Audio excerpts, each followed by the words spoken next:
Assalamualaikum warahmatullahi wabarakatuh. Halo semuanya, nama saya Sherina Disha Waluya, absen 29 kelas 12 IPA 6. Di sini saya akan membacakan dan menjelaskan tentang tuntutan dan agenda reformasi.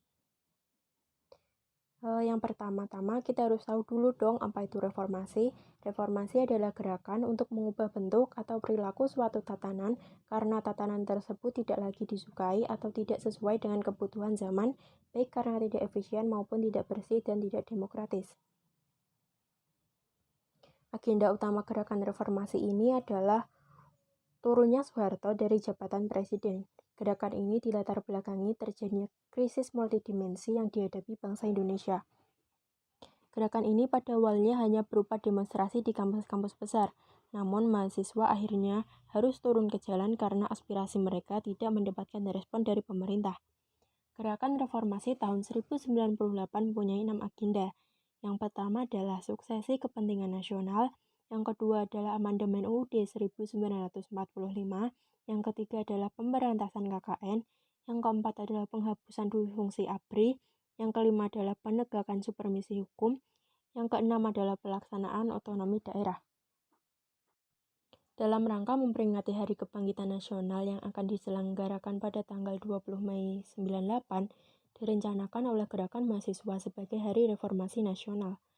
Pada tanggal 12 Mei 98, 4 mahasiswa Universitas Trisakti tewas tertembak peluru aparat keamanan saat demonstrasi menuntut Soeharto mundur.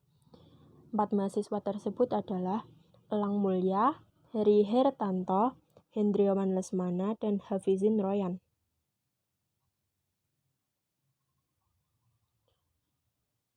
Pada tanggal 13 Mei 98 terjadi kerusuhan, pembakaran, dan penjajahan di Jakarta dan Solo.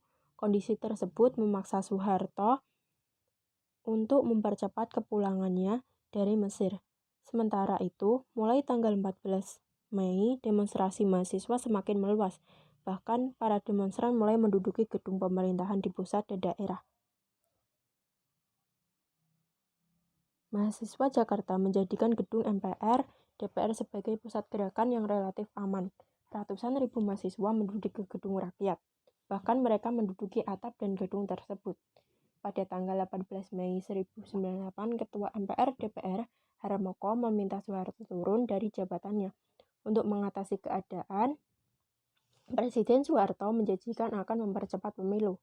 Hal ini dinyatakan setelah Soeharto mengundang beberapa tokoh masyarakat seperti Nurcholish Madjid dan Abdurrahman Wahid ke istana. Namun, upaya ini tidak mendapat sambutan warga. Momentum Hari Kebangkitan Nasional 20 Mei 98 rencananya digunakan tokoh reformasi Amin Rais untuk mengadakan doa bersama di sekitar Tugu Monas.